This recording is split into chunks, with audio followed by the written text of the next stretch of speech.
Millennials are not just going to have a midlife crisis. They are going to have a midlife reckoning alongside a systemic restructuring. And in fact, based on the astrology of the way the midlife transits will unfold and are currently unfolding for millennials, I think we're going to be a key part of that restructuring. I think that millennials are going to wake up, get pissed, even more pissed than they already are, and we're going to see a mass exodus in the buy-in of the systems that we have been born into. So for millennials, the midlife transits, I don't think they're just personal. They're going to deeply affect the collective, and a huge component of that is the Pluto Square, and that's what we're going to look at today.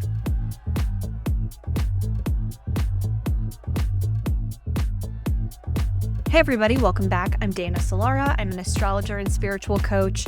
We've been talking about the midlife transits here and in my guest hosting capacity in Nightlight Astrology. I've compiled all of the talks we've already done into a playlist here called Midlife Transits. I'll link it down below. On Nightlight Astrology, I talked about the transits in general, which are the Uranus opposition, the Neptune square, the Pluto opposition. You could also include in this midlife transits umbrella. We could really talk about the Saturn square, which kind of kicks it off. We could also talk about the Chiron return, and I'm planning on covering the Chiron return for sure. I think it wouldn't be a bad idea to watch the general Pluto square video first before watching this one, especially if you're not familiar with the concept of a Pluto square or what that transit is all about. This video is specifically about the Pluto square for millennials, that is, people born with Pluto in Scorpio. Now, there's going to be some outliers here. There's going to be some very early millennials born with Pluto in Libra, and we might actually call them Zennials. There's some debate about what the actual cutoff is. And we have some very late millennials who might actually be considered Gen Z, I'm not sure, with Pluto in Aquarius. So what we are going to do in this video is go deep as fuck on Scorpio and Aquarius and talk about what it might mean that your natal Pluto in Scorpio, wherever it may be, is receiving a square from transiting Pluto in Aquarius. And to do that, we're going to go deep on the Decans. The Decans are 10-degree chunks within each zodiac sign that tell us more about the vibe of that part of the zodiac. So if the whole zodiac sign is like let's say an apartment building, then each decan, each 10-degree chunk, could be like its own room with its own specific vibe. So within Scorpio and Aquarius, or any zodiac sign, there are actually 3 different 10-degree subsections that we can get a lot more nuance from if we look a little more closely at them. The decans were also called faces, and I think that's just useful to know if you're interested in astrology. It's a helpful name for what they are because they're like the different faces, the different manifestations of the zodiac signs that they represent. Okay, so I have a lot to say about Pluto in Scorpio natives. I have a lot to say about the Pluto square, and I feel like I'm going to have to do a follow-up episode because I don't know if I'm going to be able to get it all in, but I just feel deeply that Pluto in Scorpio natives, millennials, are kicking off the revolution. We know Pluto is the principle of power, transformation, riches, death and rebirth, that which we suppress or bury, or that which is subterranean. And in the modern scheme, Pluto is actually the ruler of Scorpio. I have a more traditional paradigm that I practice astrology from, and so I use Mars as the ruler of Scorpio. But I do understand why you would liken Pluto to Scorpio because there is a lot of similarity. I would say both Pluto and Scorpio are about depth. They're about control and power. I think it's helpful to remember that the planet is the archetype itself. It's like an actor, and the zodiac sign is like the costume it's wearing. So it's as if Pluto in Scorpio is wearing a costume that is made perfectly for it. You can see how Scorpio energy is really conducive for what Pluto wants to do. But Scorpio's death and transformation and power symbolism don't come from Pluto. They come from Scorpio's seasonal and classical symbolism, meaning Scorpio is a fixed water sign and it's ruled traditionally by Mars. So if we want to know what Scorpio energy is like, we need to think about what a fixed sign is like, what water is like, what Mars is like, and we need to think about what mid-fall is like, because fixed signs are always going to be the midpoint of a season in nature, and Scorpio season is mid-fall. And we're basing this off of the solar year. The fact that the beginning of Libra season is the fall equinox means it's the beginning of fall. Scorpio comes between Libra and Sagittarius. Sagittarius is the end of fall at the beginning of Capricorn. We have the winter solstice. And so all of that can lead us back to those same themes. A fixed sign holds on, it grips, and that's not always bad, right? A fixed sign can be very stable. Like Scorpio people that I know are extremely loyal and they go hard as fuck for you. At least the Scorpios I know, the Scorpio placements I know. But if you cross them, they don't like to be fooled. It's hard to trust. It's Mars turned inward, right? So the other sign that's ruled by Mars is Aries. And Aries is this bombastic, impulsive, going for it for better or worse energy. And so it's very outwardly expressive. But Scorpio is a receptive or feminine sign. It's Mars's receptive or feminine sign. And again, it's fixed water. So it wants to hold on. Water symbolically is associated with memory, with nostalgia, with the past. You think about Pisces as, the return to oneness after death or when we die. It's the last sign of the zodiac. Cancer, you think of the waters of a womb. It's the sign of mothering and nurturance. The moon sign. So Scorpio being in the middle of the water triad, it feels things very, very deeply, but it can be complicated. It can be hard to let people in. And this is all very general, of course. Like you might not feel that way if you have Scorpio placements, depending on what the rest of your chart looks like. But I think the experience of Scorpio energy can be like we're a little more guarded. We're a little more reserved. We're a little less trusting. We're a little more calculated. I think that's a really good way to put it. Actually, my best friend is a Scorpio sun and an Aries rising. And he described to me when I gave him a reading how he's the kind of person who at an event, he'll have a good time. He'll be talking to people, but he will secretly kind of be scanning everybody else. He's always paying attention to the periphery and taking note. And that's Scorpio energy. So Scorpio is Mars's sign, and that's where we get all of these interpretations, again, along with the modality, along with the element, modality being fixed, element being water.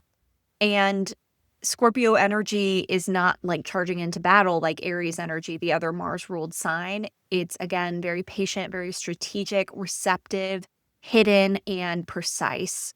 Now, I mentioned that I think millennials are here to kick off the revolution, and that's because the midlife transit sequence that millennials are going to experience and are currently experiencing is unlike any other generation, quite literally. I did a lot of research about the timing of these midlife transits for each generation, if you want to go deep on that, because it's kind of a long discussion. But the long story short and the most relevant piece for you if you're a millennial is we are the only generation that is going to have the Uranus opposition, the Neptune square, and the Pluto square happen at the same time. Other generations have had them spread out as a sequence, and the generations coming after us, Pluto is actually moving very, very slowly, slower and slower all the time, to the point where we are going to have our Pluto square in our 40s. But my son, for example, who's born in 2023, won't have his Pluto square until he's 71 years old.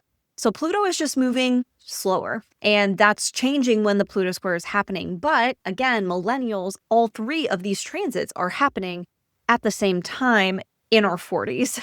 And I've already talked about the Uranus opposition for us. I've already talked about the Neptune square for us. And I really feel like all three of these transits that we are discussing kind of say the same thing in a different way, which is we are fucking fed up with being lied to, being manipulated, being swindled, being disempowered, and we are going to do something about it as a collective. This could totally be me just hoping. This could totally be my Pisces stellium of like, let me see the best in this. But I'm going to try to explain astrologically what I'm seeing, and I think you'll see where I'm getting this from. It is a feeling that I have intuitively, but I do think the astrology supports it. So let's talk a bit about the collective backdrop of what Pluto and Scorpio was like, because these more collective events are going to give us a sense of the kind of world that we were born into and what kinds of themes are coming to the surface when the square perfects. There's a couple of different through lines here. One is deregulation of the rules around finance. You have the savings and loan crisis where banks were going bankrupt. There was a big taxpayer bailout. There was a ton of fraud. I'm sure when you hear me say things like bank failure and bailout, you're like, I've heard that before, right? In 1987, there was Black Monday, which was this horrible Wall Street crash. Well, as millennials, we've lived through what, 3 now? At least. I should pay more attention to things like that. I think a lot of us are a little numbed out to the news and to like life-changing events because we've heard so many times nothing like this has ever happened before. And especially in the realm of debt. You have things like student loan debt being an incredible, horrible problem for millennials and other generations, of course, but we were really sold the system. And that's a huge piece of this, that we were born into this time where everybody really believed in the system. You have to remember in the 80s, the Cold War ends, and there's this belief and this idea in the culture that democracy and capitalism have won. Like they are it. They are the dominant approach to society. And everyone's going to have to get on board with that and play the United States game, basically. And so it was a time of excessive greed where people took that new power to the max. And you see, as a result, a lot of lies, a lot of manipulation, a lot of fraud, a lot of taking advantage of people who couldn't speak for themselves, abuse of power. So there's this theme of money, and it's fascinating because Pluto literally means riches. So people are lying about money. People are making these bad loans and doing shady shit on Wall Street. And who is left with nothing? The taxpayer. So that's what we were born into. And yet we were still being told as we were growing up, trust the system. You go to school, you go to college. If you get student loan debt, you'll be able to pay it back with a good job. You'll be able to get a job. Over and over again, the rug has been pulled out from our feet. And I think it's important to understand that the seeds were planted when we were born. That was the effect of the cause that was kind of going on when we were born, that people were taking advantage of the deregulation and of the confidence in capitalism, and they were taking advantage of the taxpayer and of loopholes in the system, keeping secrets. It's all very, very Plutonian. But there's more. There's the AIDS crisis that's going on around this time. And so you have mortality as something that's very front of mind. That's definitely Scorpio. It's definitely Pluto as well. And there's this fear around being close to people. You don't know who to trust. I wasn't old enough to remember what this was like, at the time that it was occurring. But what I've learned and read about, it seems like it was a really devastating time because 1, death is everywhere. 2, it's very unknown. And there's also the thing of like the silence around it. Like it was very hard to discuss. It was very taboo. And that's all very Scorpio and Pluto as well. I would say both energies are like the things we don't talk about, the secrets we keep, what we suppress, what we bury, what we don't acknowledge. Then you also have the crack epidemic and the war on drugs going on at this time. You have literal underground economies. That is incredibly Plutonian. Addiction, very Plutonian. What has control over you? Pluto's about power and control. And when you have a Pluto transit, or if you have, natal activations to Pluto, like anything's an aspect to your natal Pluto in your birth chart, then power and who has it is going to be a theme in your life somehow, whether it's what has power over you, which can be addictions, and that's why we can see addictions with Pluto, or what you have power over or who you have power over. And I think it's obvious that, in communities where there's a lot of drug use, there's a ton of manipulation and control and violence. And this is all very Pluto and Scorpio as well. One thing that we talked a lot about when Saturn and Neptune conjoined was the fact that Saturn and Neptune in 2026, that is, was the fact that Saturn and Neptune conjoined as well in 1989, obviously during the time of the Millennials. And the main cultural touch point we use when we discuss that is the fall of the Berlin Wall. I actually think that's quite Pluto and Scorpio as well. I learned in learning about the collapse of the Berlin Wall that East Germany was like fucking 1984. Like 30% of the population were secret police. They were informants. There was surveillance everywhere. Like people had to live in secret, essentially. There were a lot of people living in secret as literal informants. But then if you weren't an informant, it was like, who do you trust? And so that whole system was built on surveillance and concealment. And when the wall fell, that couldn't hold anymore. So that's one really positive manifestation, although you could argue that the wall falling is more Saturn, Neptune, and the whole fucked up government thing might be more Pluto and Scorpio. But then you also have the Exxon Valdez oil spill. This was a major environmental disaster that happened near Alaska. And if you think about oil extraction, it's literally extraction, very Pluto, to take something from the ground, to exhume something. People do a lot of fucked up things for the wealth that oil will give you, and gouging the earth the way that it does. And here the spill is just like very literal of like what's under the surface coming to the surface, Pluto and Scorpio. So to sum it all up, Pluto and Scorpio was not subtle. It was very extractive. It was very secretive. It brought up a lot of taboo and pointing a mirror back at the darker parts of humanity. So how is Scorpio different than Aquarius? Well, they're both fixed signs, so they have that in common. They are stable. They hold what they have. But Aquarius is fixed air instead of fixed water. Now, water, as I said, it can be about memory and nostalgia, but it's also quite emotional. It feels things. That's why I said Scorpio feels so deeply, because it does, because that's what water does. It may not always feel comfortable with those feelings, but they do feel them. Air, on the other hand, is intellectual. It wants to understand things. And Aquarius is the archetype of zooming out and seeing the big picture. It's ruled by Saturn, and Saturn in the traditional lineup of planets was the furthest out. So Saturn symbolically represented endings, limits, structure, boundaries. Knowing that Aquarius is Saturn's active or masculine sign, it wants to put boundaries around things. It wants to understand things. It wants to see the system. It wants to create the network. It wants to articulate the ideology of something. And so astrologers have said that Pluto in Aquarius is going to be revolution, transformation, death and rebirth, power, corruption possibly, secrets coming out around things like technology and institutions. Things like AI, things like governance, like the very structures of society. And with it being an air sign, it is the thought structures, especially as you consider that Uranus will be in Gemini during this time, trining Pluto. There is for sure a change in the way we see the world. There's a change in our paradigms about how we understand what reality even is, with Pluto in Aquarius. That might sound super dramatic, but that's how I'm calling it.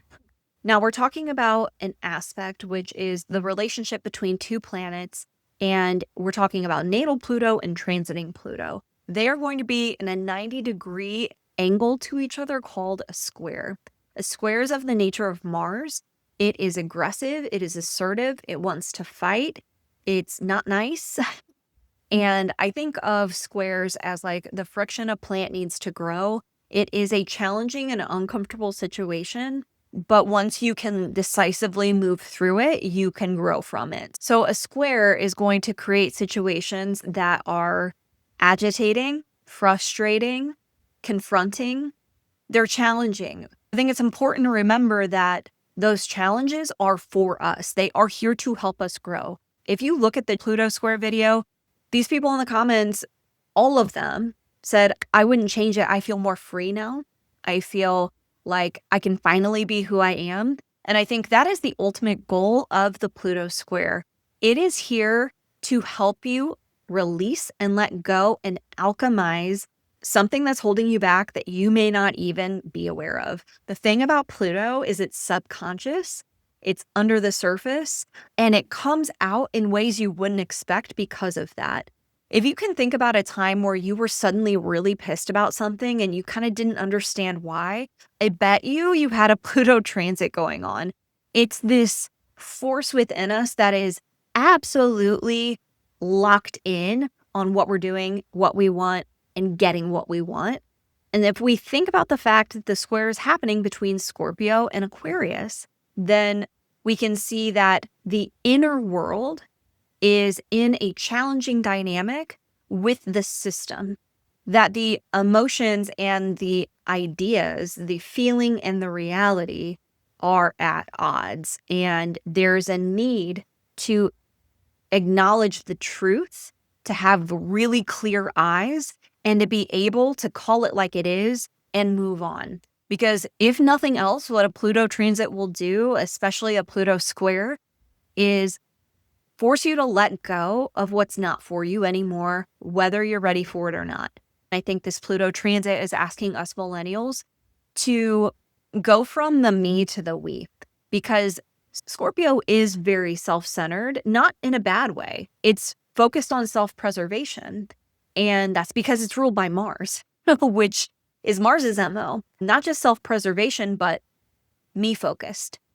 And again, there's nothing wrong with that inherently, but if we're thinking about a square between Scorpio and Aquarius, there is a friction between the fact that I want to worry about myself and be focused on myself and take care of myself and protect myself, and the fact that Pluto and Aquarius is saying, no, you need to zoom out and see the bigger picture. And I think that we're going to be seeing some truths about reality that we hadn't been able to see before. And it's one of those things where, like, once you see it, you can't unsee it. And I think that's going to be the challenge, that during our Pluto squares, we're going to be made aware of some realities that we didn't want to acknowledge before, specifically around maybe being self-centered and or more collectively, like we might get more involved in the collective. And this is my brightest hope for this, that we start to see how we've all been wronged. For example, I have been paying my student loans since 2007, and I'm a teacher, and there's this thing called public service loan forgiveness. If you teach for 10 years or in public service for 10 years, your loans get forgiven. Well, I've made all my payments, but they haven't forgiven my loans yet. And that's because the student loan crisis is a bureaucratic disaster, and it's horrible. And certainly other people have it worse than I do. But I think what might happen in this Pluto square is these huge groups of people are going to start to band together. We're going to realize that the group is stronger than the individual right now. And there are way more of us than there are of them, whoever they are for you. And we will find a way to work together instead of be guarded and isolationist and individualistic. That's my greatest hope for this. And I think it's possible. But we do have to be willing to, again, have clear eyes about it, because this is also, in a shadow side, great energy for seeking revenge. I'm thinking about someone like Luigi Mangione, who is not a millennial, but an act like that where you allegedly murder a CEO of an incredibly profitable health insurance company. That's the kind of thing I see happening with this square in its shadow side, that the 99%, if you will, are fed the fuck up. And again, as millennials, we've just seen the system fall apart over and over and over and over again. At least in my online echo chambers, everyone is so fed up. It's like, oh my God, everything is so fucked up. Like, how did this happen? And I think that we're going to be confronted with this Pluto square to move away from that a little bit. Not that we don't need to just be upset sometimes, but I think we'll be moved to do something about it a little more concretely, that we are truly not going to take it anymore. I think you could definitely see something like mass exodus from the corporate world, like this system, this unspoken social contract of you must participate in society in these ways. You have a 9 to 5, you take your kids to public school, like all of these things that you're just like expected to do. I think you're going to see a lot of people be like, no, fuck that. There's going to be a rejection of sorts. And I think we're going to have to be really nice to ourselves as we navigate this reckoning with the ways we've been lied to, manipulated, and disempowered. And the good news is on the other side, there is empowerment. So now I want to talk through the Pluto square for each of the decans. We're finally to the decans. So anyway, let's talk about the decans. Now, again, decans, 10-degree chunks of the zodiac. The way that we understand what kind of vibe they're bringing to the function, so to speak, is we look at the rulers. So who are the ruling planets? We can look at tarot cards, and we can also look at other books. Austin Coppock has a great book on the decans called 36 Faces. Kira Ryberg has a lot of great material on the deck. But the decans are ancient. They're actually one of the most ancient astrological concepts that we have. And so over, the course of humanity, many different writings have come out about the decans, and you can look in the old grimoires and get lots of different imagery and kind of verbiage to get a felt sense for the decans. But that's why I love them, because they give you a qualitative sense of what that part of the zodiac is like, which is a little bit different than the sort of like cookbook mental math of putting the keywords of planet, sign, house together. It gives you a different way in to access that feeling of the zodiac. So anytime we're talking about the fixed signs, we will be dealing with tarot cards 5, 6, and 7. Okay, so that means that the 5 of Cups is the tarot card for Scorpio 1, which is 0 to 10 degrees or 9.59. The tarot card for Scorpio 2 is the 6 of Cups, and the tarot card for Scorpio 3 is 7 of Cups. And then because Aquarius is a fixed sign, it's another 5, 6, 7, but it's the swords. The 5 of Swords for Aquarius 1, the 6 of Swords for Aquarius 2, and the 7 of Swords for Aquarius 3. So we're going to think about what this square might bring up specifically for you if you have Pluto in the first decan of Scorpio, which means your Pluto square will happen while Pluto is in the first decan of Aquarius. Frankly, it looks really hard, okay? And I'm going to just say it like that because you're in it right now, and you are probably like, thank you for saying that. Sometimes you just need to be validated. And I want to say too, and just make this super clear, everything is temporary. Whatever you're dealing with now is temporary. And remember, the Pluto square is ultimately here to liberate you at the end of the day. It liberates you from fear and what you have been held back by that maybe you weren't even aware of. So the 5 of Cups is about what's been lost. The person on the image is looking down at the 3 spilled cups. He doesn't see the 2 cups that are still up. He doesn't see the bridge that he could walk to. And so this is a moment of real despair. The ruling planets here are actually both Mars. It's a double Mars-ruled decan. So it is incredibly incisive. It's, I would say, highly protective, highly intelligent in the sense that it can, not to sound negative, but scheme. Mars is just good at strategizing. And when I combine the fact that Mars is the ruler here, and Scorpio 1 is ruled by Mars in both systems, which just tells you how intense Scorpio 1 is. When I combine that with the 5 of Cups, it feels very intense to me. It feels like overwhelming grief. I think the general lesson of placements in Scorpio 1, including Pluto, is learning how to see what else is available to you beyond the grief. I think it's about feeling your feelings for sure, but not living there forever. And knowing that Scorpio energy is really concerned with holding on. I think there's something about being afraid to let go of the sadness or the grief or the loss. Like there's something about clinging that needs to be attended to. A lot of like inner child work, I would imagine, for placements here. Not getting your emotional needs met, feeling alone in your experience, feeling like you've got to do everything yourself and there's no one else to protect you. If you only have Pluto and Scorpio, meaning you have no other Scorpio placements, you may or may not resonate with that because Pluto is more of a collective experience. But I'm just trying to give a feel for what this first decan of Scorpio is like. And with Pluto here, I think about the financial crises that we talked about and this idea of self-preservation, but also that like people lost everything. When the bank failed, like regular people lost all of their money. And certainly that's worth being upset about, of course.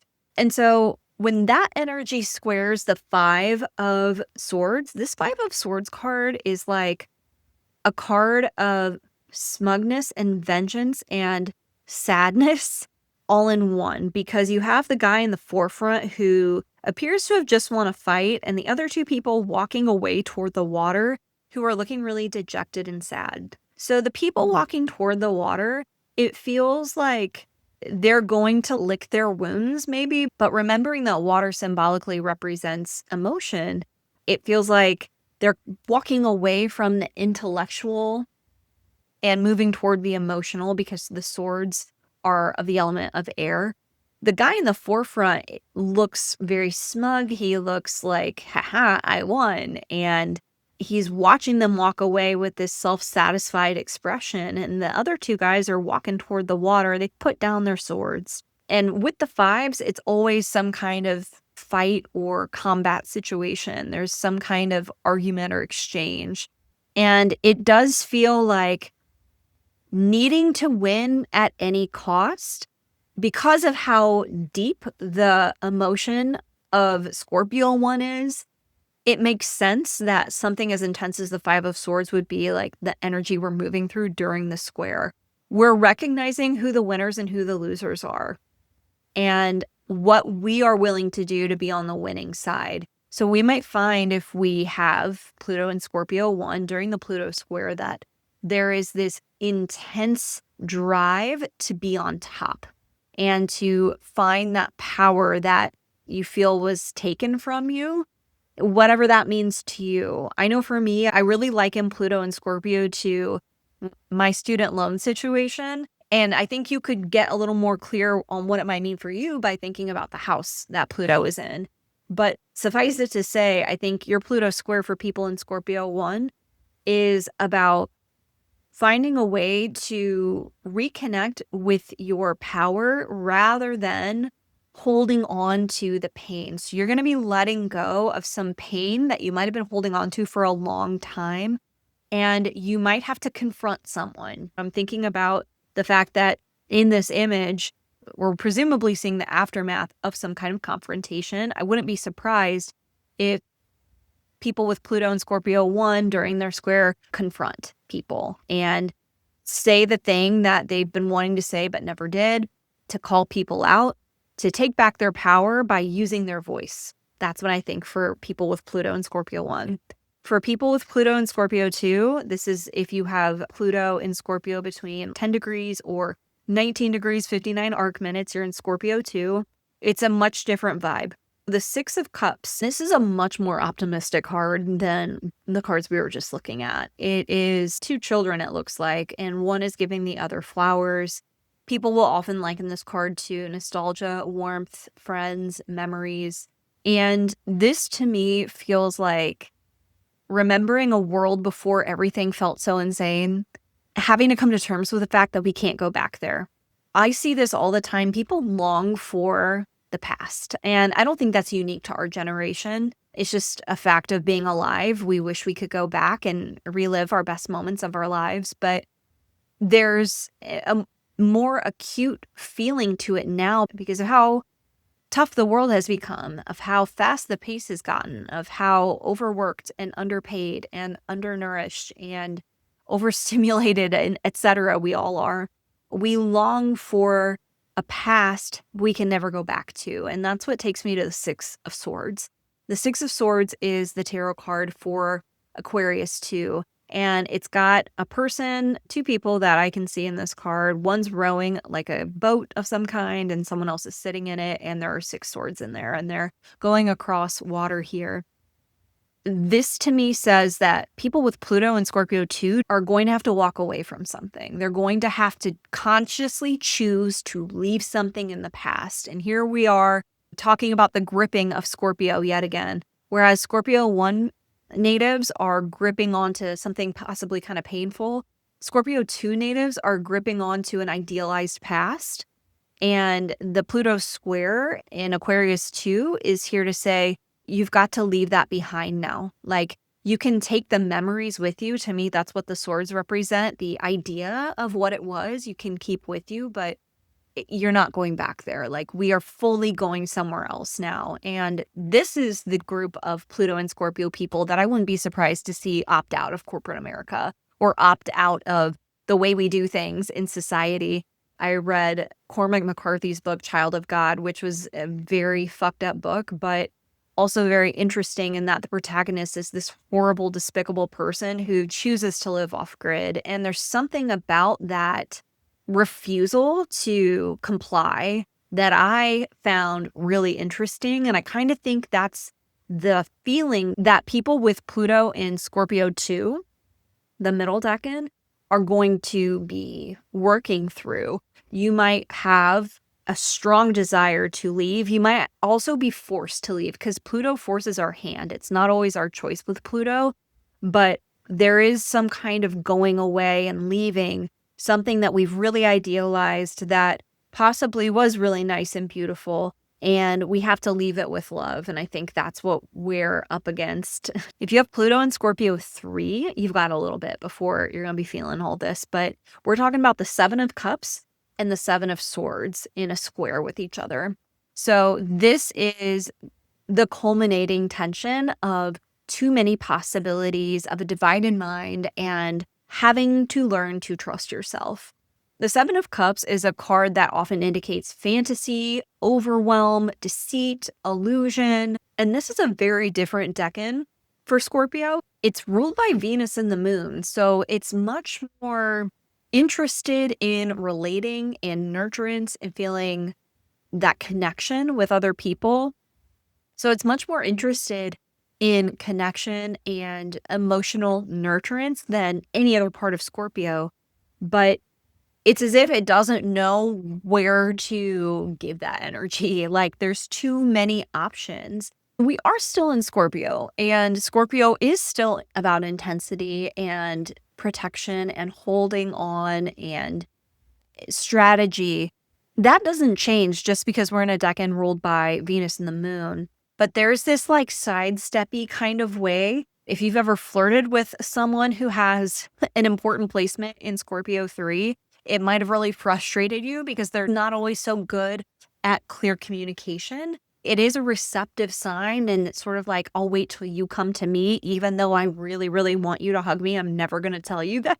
And, when I think about this tarot card, I think about the challenge being like that it's hard. It's hard to trust and put yourself out there sometimes with Scorpio placements. It's hard to let other people in.